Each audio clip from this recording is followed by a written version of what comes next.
I'm going to start, if it's okay, at the far end of the panel, the distant far end of our panel with the lovely Kath. Kath, would you like to kick off, please, with your introduction? Thanks, Patrick. Hi everyone. My name is Catherine Woods-Townsend and I'm the programme manager for the programme at the University of Southampton called Life Now. Very firmly based working with young people, so it was set up originally to engage young people, particularly kind of 13 to 15-year-olds, thinking about the science behind the health messages. So recognising that we can't just tell people what they need to do to be healthy, it's actually thinking about how we support young people to find out for themselves and then are able to be in a position to think about the choices they make. I think over the pandemic particularly, it was really obvious that we needed to mix up how we think about engaging with people. We've always worked through schools, worked through the science curriculum, but it became really clear that there were so many more opportunities to think about how we engage and motivate people. And there have been so many great opportunities working through the cultural sector, particularly with the City of Culture, and now on a project called Pathways to Health, really seeing what those opportunities are to build culture with young people and see how we can capture what that impact is for them in their lives. Brilliant, thank you, Kath. So I've always supported the Life Lab programme, it's fantastic, and I've got to know a lot more about Soco Music and Zoe Logic through the work I've done on City of Culture and coming out of the pandemic. So my name's Debbie Chase, I'm the Director of Public Health for Southampton, so I have a statutory responsibility to improve and protect the health of the population in Southampton. It weighs heavy on my shoulders, and I have a fantastic team, and I work across the city with amazing partners, and I imagine many of you are in the audience today who really strive to improve the health and well-being of our population and reduce health inequalities, those unfair differences in health that we see across our population, mainly focusing on poverty, but there are other reasons why there are unfair differences. I'm particularly interested in the culture and leisure agenda for two reasons. One, the impact of COVID we saw in that time, the threat that that had on cultural activities, but equally the creativity that came with it in terms of people finding ways to enable them to share cultural opportunities through the pandemic. And I recognise it as an important part of our recuperation, I suppose, from COVID going forwards in terms of improving health and reducing health inequalities. The other part of my portfolio is on strategic lead for leisure, and there are great overlaps with leisure and culture in the city. And I was asked last year, when the Association of Directors of Public Health was celebrating 175 years of Directors of Public Health, if I would be one of 8 DPHs across the country to write a short essay.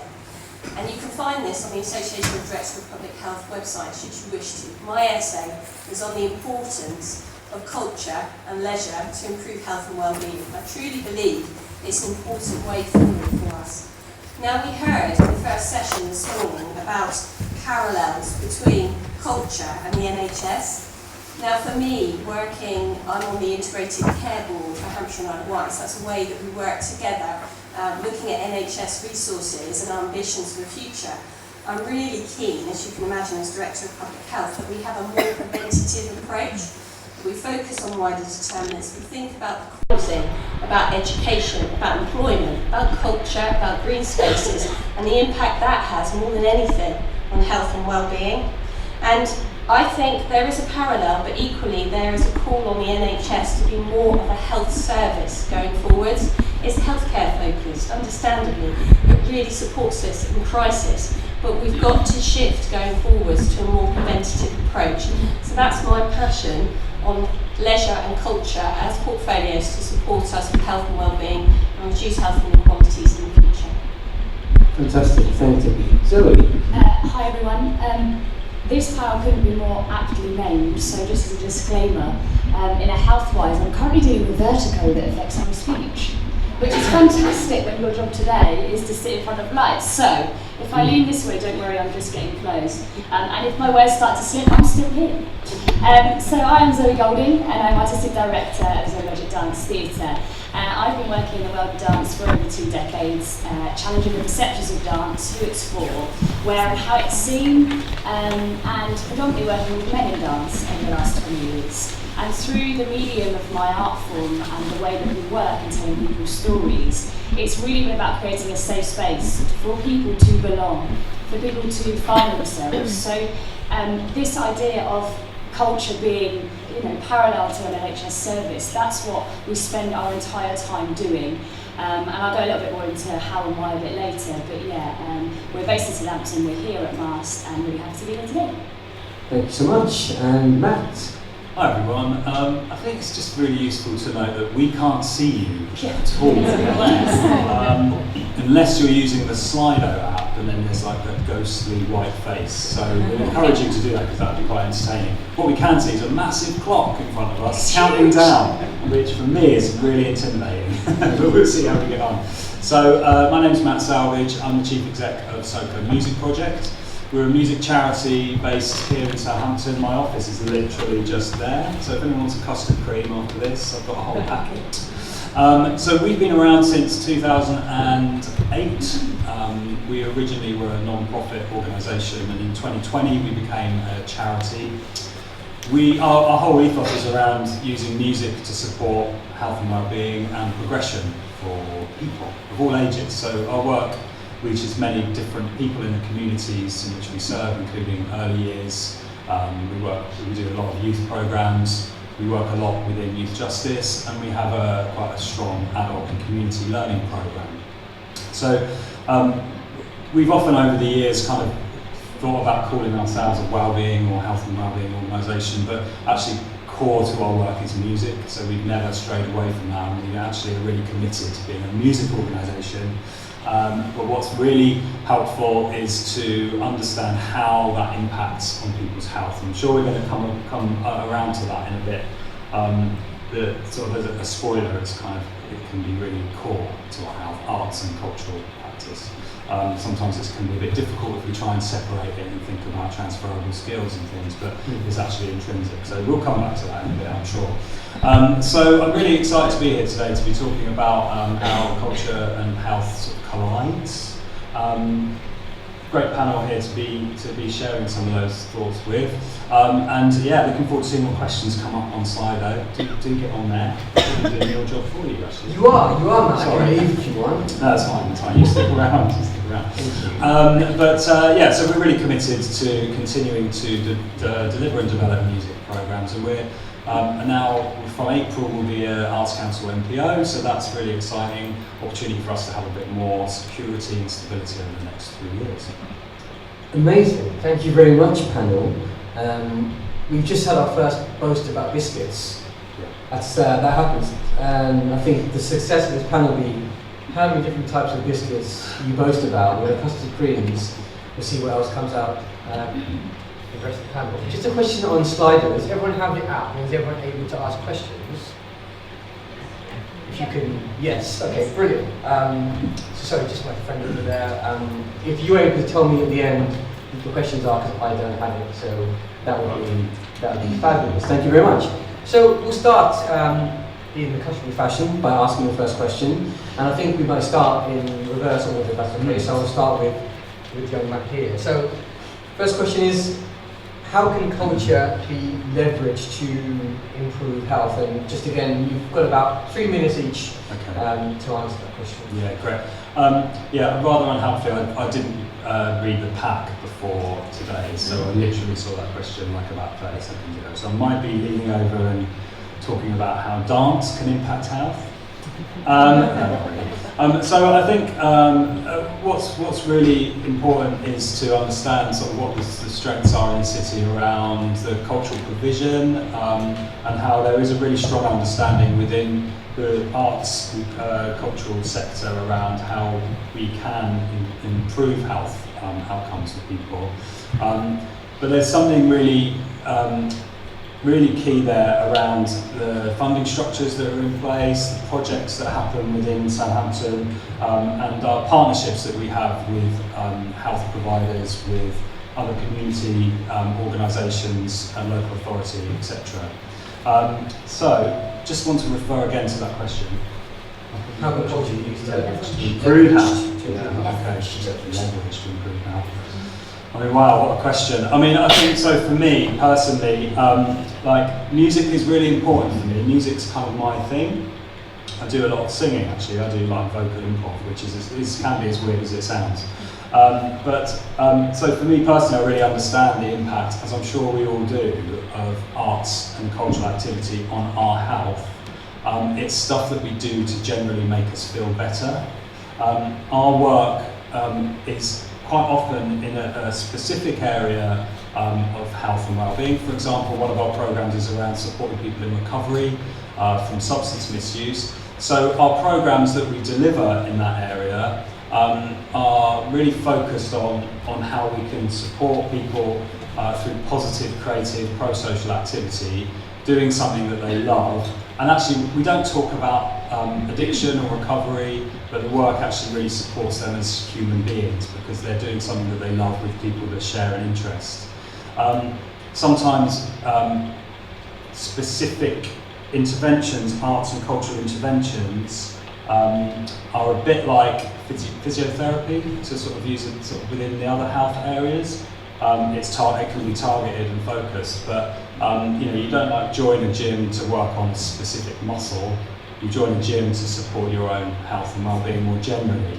So I think there's that combination of specific arts interventions that can help people at a time when it's really going to support them. But then there's also how do we make sure, what Debbie was saying about prevention, how do we make sure that people are engaged in activity which is helping them further upstream, so they might not need those interventions later on. Brilliant, thank you. Zoe? So I'm going to share sort of three things with you, really, and it's the power of, from my world, dance, stories and participation. So the link is, if we started with fitness, as we know, is a known fact that it improves your well-being. And then for me, creativity creates a layer of self-expression and identity exploration. And then in the world of dance, we go one step further, because we're talking about the physiological energy, this space in between. And what we're really talking about is the power of touch. So the work that I do is about bringing people together in that space, but ultimately this is highly important into our existence as a human being and how it makes us feel safe. So in our day-to-day world, if you're not a hugger, I clearly am, because I'm in that world, there is a natural thing that happens. There's a euphoricness that happens when we bring people together to move together and to dance together. Not always touch, but that space, the enigma of it, the alchemy of that is what we work in, and that's really, really special. And it can't be kind of quantified at times. It's very individual, even though you may be doing something collective. And no more example of this is when we did the Grid experience. So during COVID, I absolutely panicked because not only was there a pandemic, but my art form and the sector, was rapidly diving, and then touch was taken away. And I took it for granted how much that meant to my health. So I over artistically panicked and created the Grid experience, which some faces in this room are part of. We're in Guildhall Square when it was like, are we going to get the licence or not? The minute we were out of COVID, 64 people danced in 2x2 metre boxes. They learnt the routine in their homes, but came together having never met. And whilst that's like amazing in its own as an artistic reaction, what was more amazing was the euphoricness after it of the people who participated. And for me, that's a constant reminder about how we use the art, how we use our creativity for that use and for that good. And then storytelling.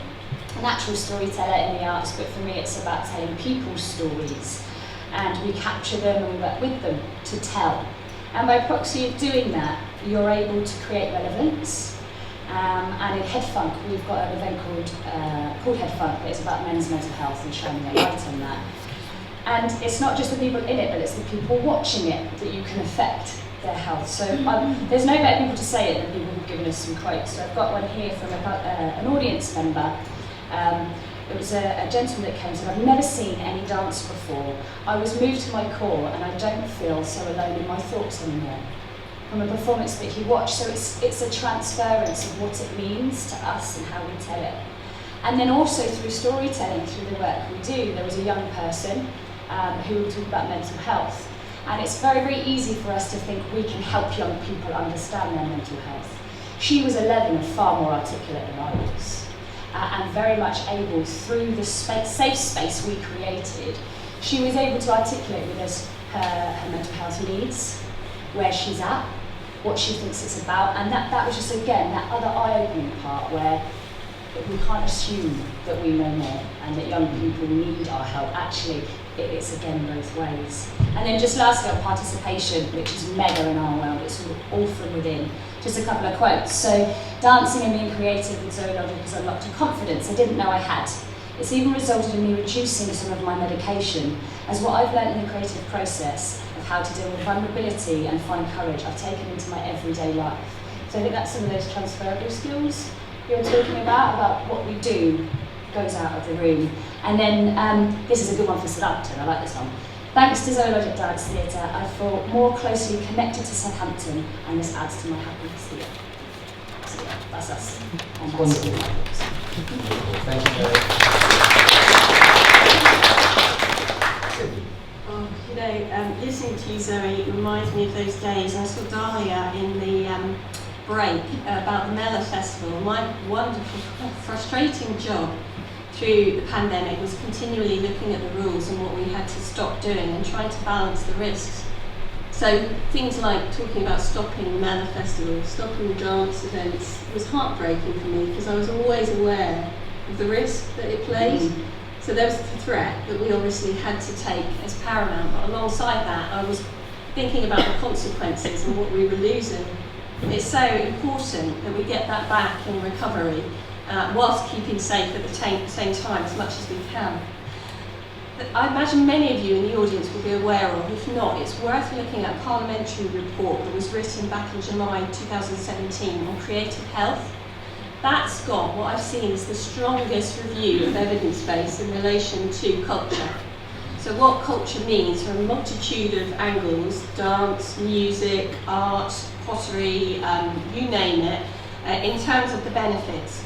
And what we've seen through the evidence we've got today is we can see reductions in GP attendances, hospital attendances, increases in physical activity, improvements in mental health, and as we're talking, I think it's classed as diversion therapy, although I would argue it's so much more than that, in supporting individuals in recovery. There is really strong evidence building in terms of the impact of culture on health.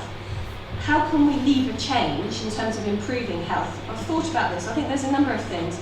For me, it's still about awareness. So when I work with health colleagues, I don't think we well enough at the moment recognise the evidence base associated with culture.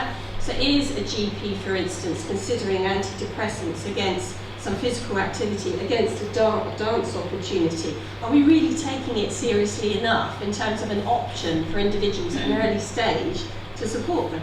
And how are we changing our place in Southampton, as we've been talking about this morning, and I mean across the entirety of the city, to really support communities and finding ways in which they can better support community health? It's not easy for individuals to choose what cultural activity it is that will work for them, and it almost takes a leap of faith for those individuals to try something that might be scary. For me, going into a dance session would be really scary. You'd be like, go. Thank you. With your help, I would say. We're absolutely sure of that. So there's something about awareness, sharing the evidence base and building on that evidence base for all of us going forwards. So we've got a strong argument, given reducing resources going forwards, what we choose instead of something else, and at an earlier stage to support people.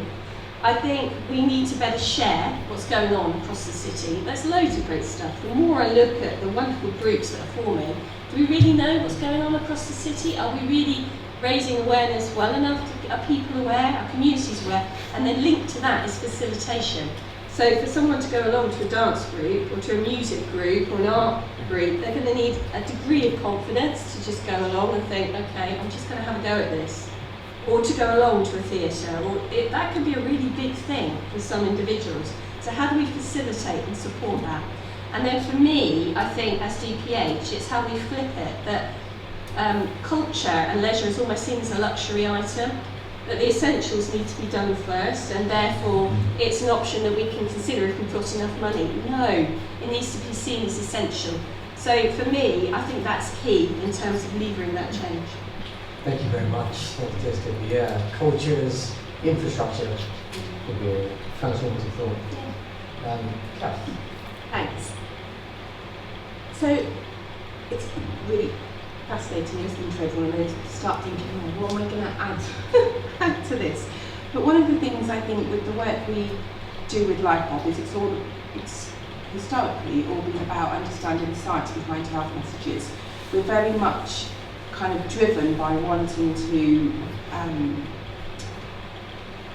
encourage young people to have as healthy a life as possible, precisely for that kind of prevention agenda. And I think, again, just the opportunities that have come out with the collaborations and conversations that we have available to us through Southampton have really shown the power of culture. So a couple of years ago, I started a project with Theatre for Life around climate change. We know that's a subject that's very core to young people's hearts. It's something they feel very passionate about. And so we were using theatre to create a story about climate change. And we were able to then bring in the science behind that to play that into the story for these young people. And so actually it was about using science to get some of these messages across, using theatre and arts and culture as a way to engage young people in telling their stories.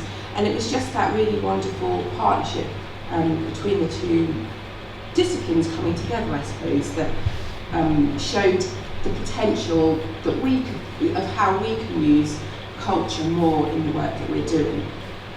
And I think just picking up on what's been said, particularly from the aspect of young people, is you don't know what you don't know. So in some ways, we know there's so much provision out there. And so in some ways it's about how do we make it accessible, make it available to everyone, give people that opportunity to have a go. So they may not have thought, I really want to go and have a go at that. But if we provide those opportunities to have a go, they may find something that they didn't know they were going to enjoy. And it's all about building those protective behaviours to last lifelong. Brilliant, yes, absolutely. So, on to our next question. We've kind of talked about how we can leverage culture for health, but from all of your experiences, and we've got two cultural practitioners, that if I can use that term, and two health practitioners and leaders. So, from your perspectives, what are some of the challenges in actually doing that and leveraging culture for health and bringing the cultural sector and the health sector into a better, more productive dialogue? And maybe we can start with Debbie. Yeah, I think the big challenge, as I was flagging before, we know it's resources. It's in the public sector, it's reducing resources, and so difficult decisions need to be made. So evidence is key in terms of return on investment, outcomes, etc., showing that we've got value from the public purse. But then it's how we lever support, obviously, from the private sector as well to support us. I think it's also not just recognition that's needed from sectors that culture is important to deliver health and well-being. It's also recognition from people, because people may not be feeling it's an important part of their lives. It's important to bring money in, to work, etc. How do we lever time and opportunity, particularly for children that may not have easy access to museums, art, etc. And that's the big issue, I think, with this agenda. It's tackling the health inequalities. How do we achieve fairness for all? How do we make sure that for those individuals that would really struggle to gain the benefits from culture and the opportunity to explore what works for them, more importantly, is there, and that requires facilitation. And I think we've got some cracking examples here of how that's already happening in practice, but we need to do it at scale, because we know, as we heard this morning, given our demographics, our challenge as a city, there's so much we need to do. I work as an operational lead for the cost of living work in the council, and it's phenomenal, the amount of need. Well, you probably know it from your work in terms of access to food banks, need for food pantries, support on energy, fuel. these are basic needs that people are struggling to meet, and an increasing number of individuals. So how do we build the culture piece in such that it's almost free to those that need it most, but at the same time support an industry that's going to really struggle if it's free to those individuals that need it most? We need a sustainable model to enable small startups across the city to share the great opportunities there are across the city, and to facilitate individuals getting into that space to support them. So yeah, I think those are the key challenges. And then there's that piece about the health and care workforce knowing that it's an option that they can provide to others to support them. Thank you. So from an artistic perspective, I guess, from the art side, for me, quite often, as an artistic-led organisation, we're brought in quite late to the process of these discussions. So sometimes projects around health and well-being are kind of created, the framework's there, and we're asked to deliver, when really the agenda is to be in earlier, so that we can help inform how, because we are a practice out there that's doing that. And the earlier, which is why these moments are really exciting, the earlier we get in the conversation, the more chance for success there is, because it's not that and that, we're around the table at the start. So one of the challenges is that landscape of doing that and being in the same spaces with all our own capacities. And the other one is about, I guess, a perception both ways. It's about valuing what we do and quantifying from our side the same, so that the two sides can actually have a real grounded conversation. And that baseline of data and how it's going to impact is quite hard as an artist to kind of get your hands on rigorously, because you're doing the doing. And you've got to keep doing the doing, because that's why you're there. So there's a capacity challenge there, but it's also a success, which we're going to later, hopefully in the future. And one of the major challenges for us, especially when you're kind of out there, is that when you are introducing someone to an art form, and maybe they've never danced, they've never played an instrument before, you are responsible for taking them on a journey through vulnerability of doing nothing to something. And what you do by proxy of doing that, by creating a safe space, you start to build trust with those people. And then they start to divulge other things about their lives. You're reducing barriers, so you're kind of going through the layers of a human, and you become that social network. Now, Zoe Logic is not a service provider, yet we find ourselves going above and beyond, because we are committing to this sense of well-being and change through our art form, and the capacity that takes. It's emotional labour. It's not project labour. You set the project out on a spreadsheet, as we do, or a funding bid, but the emotional labour it takes when you meet that one individual that may need a bit more from you, or the parent that needs to ring you because their young person can't make it in, but they just need to hear your voice. There's a huge responsibility on people when you're working in this field, medically, creatively, in any sense. So I think it's just a bit more weight and a bit more value to what that is, really. Kat.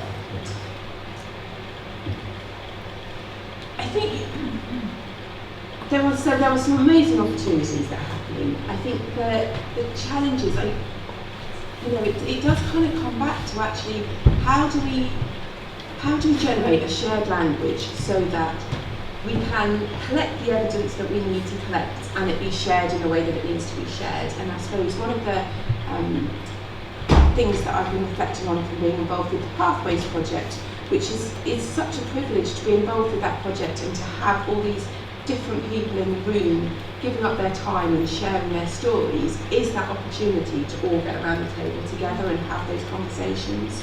Because I think we really do need to all understand each other's worlds and then be able to create something together that actually we're capturing the evidence that we need to capture, we're able to put that into place for commissioning or funding.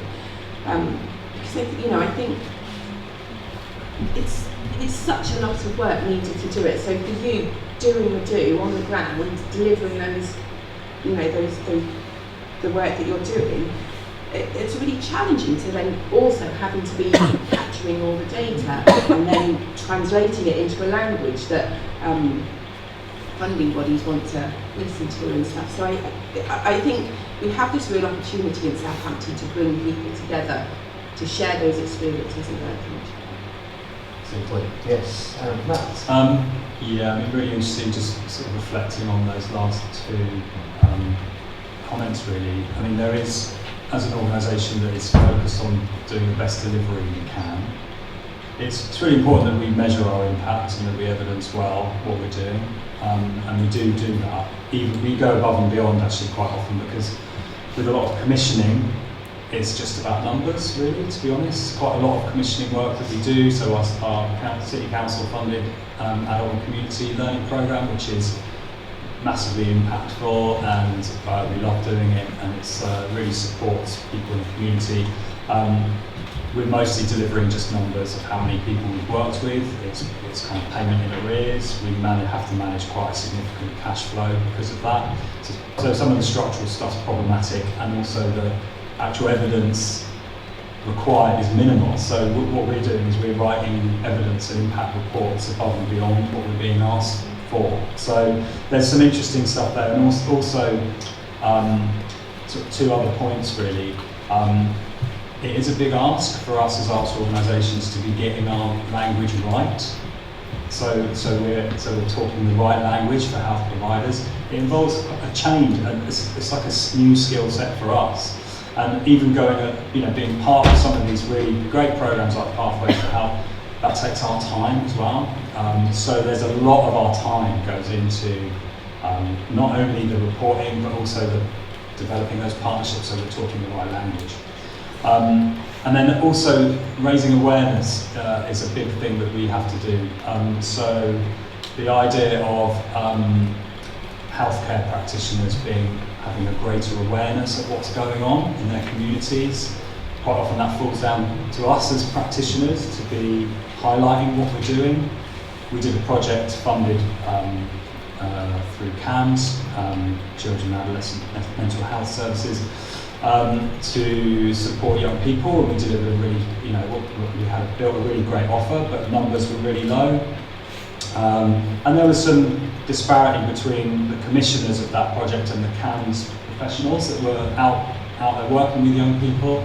So they didn't know what we were doing, and after going to a whole bunch of meetings about who's out there actually delivering work with young people, we were told that the best way to promote it is to put a poster up in the waiting room, which just felt like, yeah, we can do that, but what we want is we want CAMS professionals to know that they can signpost young people to the work that we're doing. And again, so it does feel like a lot of stuff falls to us as creative organisations to be raising that awareness of what we're doing. We do what we can, but it kind of needs to go both ways. And there are challenges around the amount of time and work it requires for us to be knowing that we're saying things in the right language.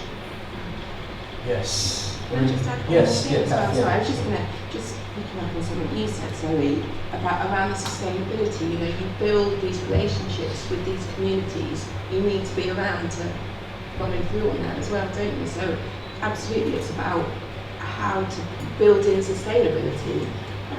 So you're still here for everyone. Yeah. Lots of challenges, but I think what came through to me at least was the value of having three pillars in the city of a vibrant cultural sector, a brilliant health sector, and a university sector that could do that bridging role of working on outcomes for cultural practitioners to be able to report to commissioners and to funding bodies. So there is potentially a pathway through if we were there, which we are getting. Final question, and just in the interest of keeping it, giving us enough time to answer questions from Slido, to keep these questions a little bit briefer than you had been, but you had been very brief and wonderful, so I don't know, there wasn't criticism, so this, given the opportunities, given how we can leverage, given the challenges, what do you think the strengths Southampton have from your personal, professional perspectives that we can, and the strengths that you've witnessed as well through the roles, as well as the strengths you think we could have. Can I start with Zoe on this? Yeah. The notes are irrelevant now. It's so many amazing things. I think the thing is, and I think it's a common theme, I heard it in the talk earlier, was about this common mission. I think once we understand and make some decisions about the change we want to make, or that is needed, not we want to make, is needed, then more people can kind of join up to that mission in their own way and actually contribute in a way that is meaningful for them, their communities. So it makes it a broader pool of people all striving towards to change 1% of something, 2% to increase, to kind of use the baseline data that we know, so we can understand our value on the journey. But yeah, I would just say that, whatever that was, because I'm spinning. Oh, well, sorry. Thanks. Matt, you're next. Yeah, what was the question again? Sorry, I was The question you Zoe was spinning towards you. She's really not looking right. 2 minutes left.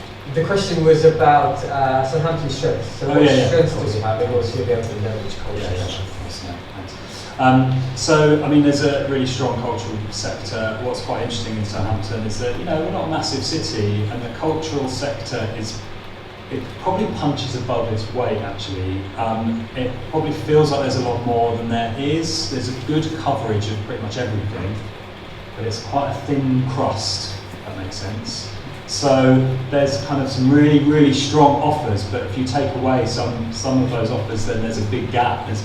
So that's not a strength, is it? But we do work well together. And the thing is that I personally feel as though the organisations that are in the city that are delivering these cultural, arts, music, dance, theatre, visual opportunities, knowing and being part of that sector is that everyone's really generous and supportive with their time. And so, there isn't a lot of this idea of competition.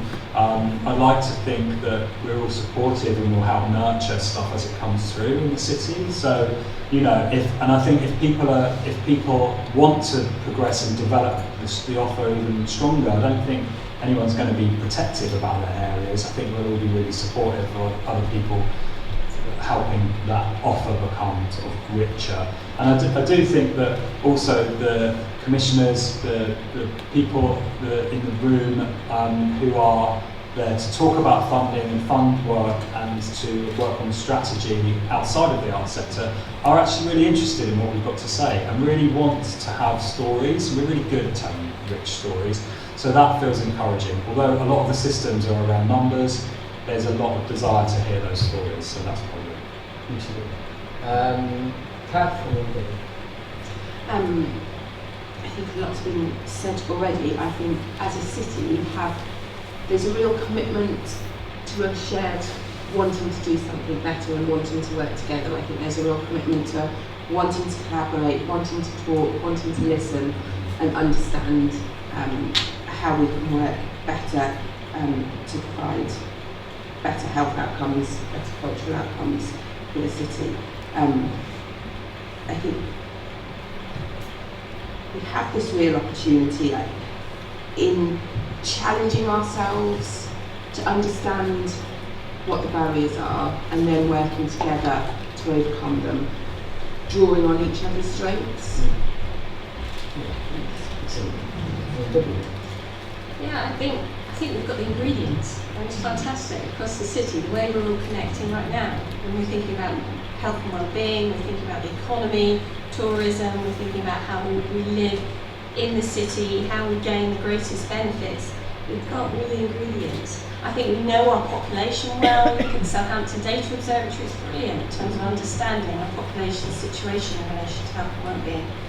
What we now need is that infrastructure you were talking about, and I see the cultural trust, perhaps I'm asking too much, as enabling us to have that infrastructure. I also see parallels with what we're doing with physical activity. We've got a physical activity alliance in the city. It's where we bring providers together, whether they're private, public, etc., to share what's going on. Can we have a similar alliance in relation to culture in terms of those opportunities and find ways to make it easier for you guys particularly in sharing what's going on across the city so we're all aware. So I think there's great strengths and opportunities. It almost feels like a springboard moment. I know we didn't get the City of Culture bid, but if we've got that infrastructure, it'll enable us to move forwards. The other bit I think we need to focus on is public perception. So I don't think the public really recognise that cultural opportunities can improve their health and well-being. So I think there's a piece about that as well, and that will help us with thinking about, because I can see some of the questions coming in on Slido, which we're going to talk about in a minute, with how resources support that agenda. So there is something about bringing the public with us as well, in terms of the importance of culture for improving health and well-being. Brilliant, thank you. Wonderful. So now it's over to you and Slido. So if I could have a look at the question. Sorry, I'm the only person in the room now who doesn't have access to the question, so thank you very much. Brilliant, thank you very much. So, the first question is, given the overwhelming evidence for the positive impact of art on health and well-being, why does it fall on non-profits and charities to deliver an evidence? Shouldn't it be a core part of local authority NHS spend? Debbie, maybe that's for you. Hopefully I've covered that a bit in my answers. I think there's... Can I just say I didn't type that question? I think there's a cultural change there, but I think what we've got to get better at is looking at the evidence in terms of return on investment outcomes for a multitude of things. I think going forwards, the way we are as a, sort of thinking about the NHS and the local authorities at the moment, there's going to be difficult decisions that need to be made. So if we go down the route of investing more in culture, we're going to have to stop other things. And again, we're going to need to bring the public with us to make those decisions, because that will have knock-on impacts to some to support others. I would love us to have a more preventative approach. That's what I push at the Integrated Care Board. Let's talk about the future. But that might mean challenges right now for people in crisis if we redirected resources that way. So that is the big challenge for us. Yeah, did anyone else in the panel want to speak to that? I think just there's probably something that could be quite positive, and I'm making extra work for myself and Zoe, so apologies about that. But I think we could probably do a bit more work around sharing evidence or reports of our projects. We will have to deliver quite extensive reporting on what we do, and I just don't think there is necessarily a culture within the city or anywhere really, of organisations kind of being maybe a bit more open and sharing some of that, because I know there are fantastic activities going on in different parts of the city, run by different organisations that I'm sort of a bit aware of, but I don't necessarily know what the outcomes or what the actual impact is of that stuff. So I think if we can maybe share a little bit as a sector, that would probably be quite straightforward and could help us build a stronger picture. Anyone else? I know that speaks to actually Kat's point as well. I think I could see the university, I would say that quite a key role in actually being facilitating the sharing of that evidence and that data, and finding a common language to share across the sector, so we can compare different cultural practices, because I think that's also important. Okay. Next question.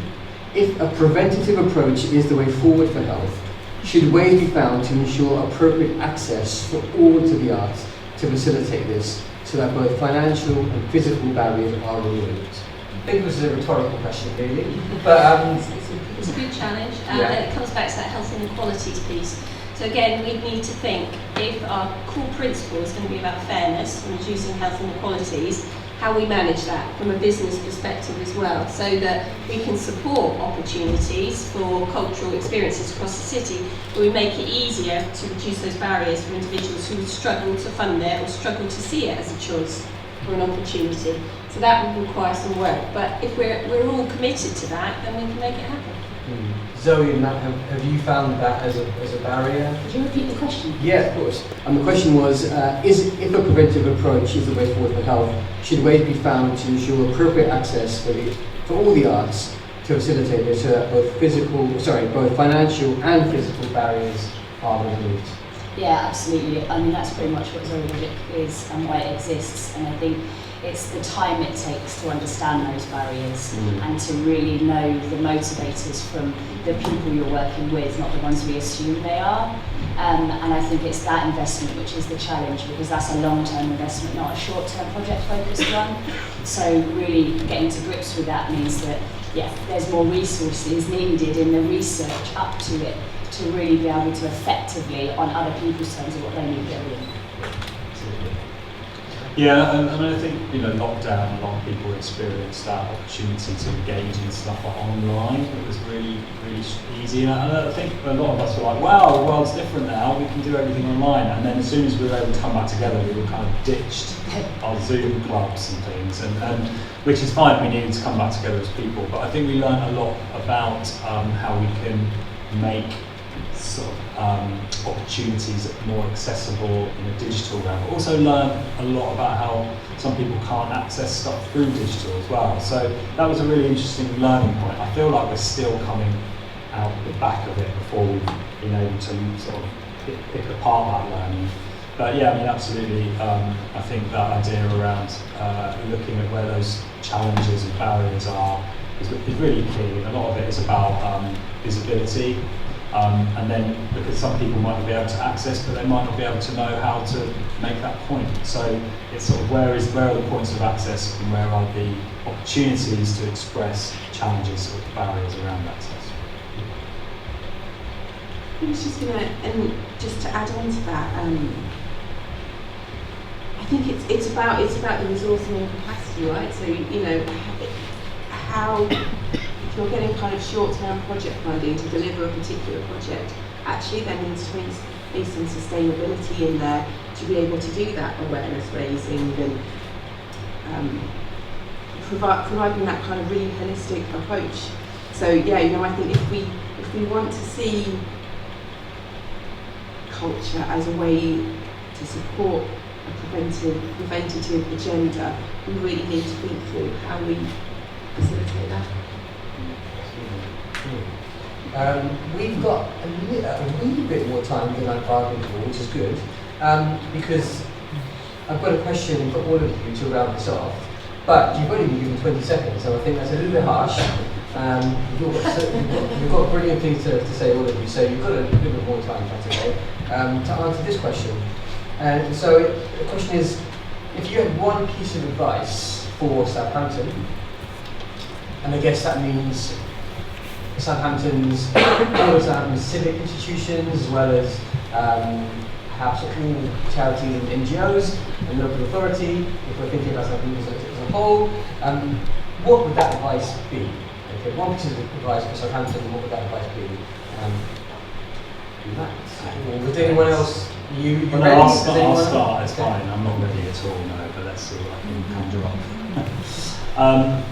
I think there's something really important about, lots of stuff around preventative or, getting things up, sort of fixing things upstream. I just, because I've got a little bit more than 20 seconds, just wanted to reflect on a very quick story. My son was suffering from general anxiety, and we were really fortunate to get support with CAMHS. And at the time I was training as a trauma-informed educator, and it was advised that he would have a program of CBT. Cognitive behavioural therapy, and I asked the question of how does CBT fit in with like a trauma-informed approach, and it was really interesting. The reply was that, well, the CBT, imagine you've driven your car off of the road into a ditch, and the CBT will lift the car out of the ditch for you. It won't necessarily look at how you drove off the road or why you drove off the road, which is really interesting. And so it got me thinking, well, surely we should be trying to help people be a bit more resilient, to not drive off the road and into the ditch. How do we keep people on the road? And so I think that is about that, making sure that there are visible, positive activities that sort of help people in their lives that they really value. And the arts and culture is it's brilliant for that kind of stuff, because most of us really tap into like art, music, dance, theatre. It makes us feel warm inside. So it's kind of like, how can we make sure that the offer is there to stop people driving off the road? Let's keep people on the road. Let's keep people on the road. Very nice. Zoe? I've just changed my mind 3 times while she was speaking. Yeah, Yeah, no. Mine, I think it comes down to honest, open conversations and to keep this debate going. It's really exciting what's currently happening in this field at the moment, and yeah, it's going to get hard, it's going to get challenging. It may be a clash of worlds, but I think that's a good thing, and if we manage it really well, it could be really exciting and make some change that's bigger than us in the city. I think it's great to hear that's prevention. Stopping the car going off the road, being honest, it's fantastic. Mine was just be brave. I think we need to be brave in this space. I think the public need to be brave as well. So when they go to the GP and think they need something, they need to be brave and supported and facilitated to be brave when this might seem really odd as a solution, as an opportunity to improve health and well-being. So yeah, just for us all to be brave. You know, add similar things to what you've all said. I suppose I feel like we're on a bit of a journey, you know, kind of started over numbers of years, and we're all having these conversations, and we all clearly are looking for the same kind of outcomes and wanting to work together. And I think it's about committing to working together, to having those conversations, recognising that it might be challenging at times as we try to navigate our way through it, but actually we're all striving for the same end goal. Yes, that's a brilliant way to wrap up the session. Can we have a huge round of applause for Julian?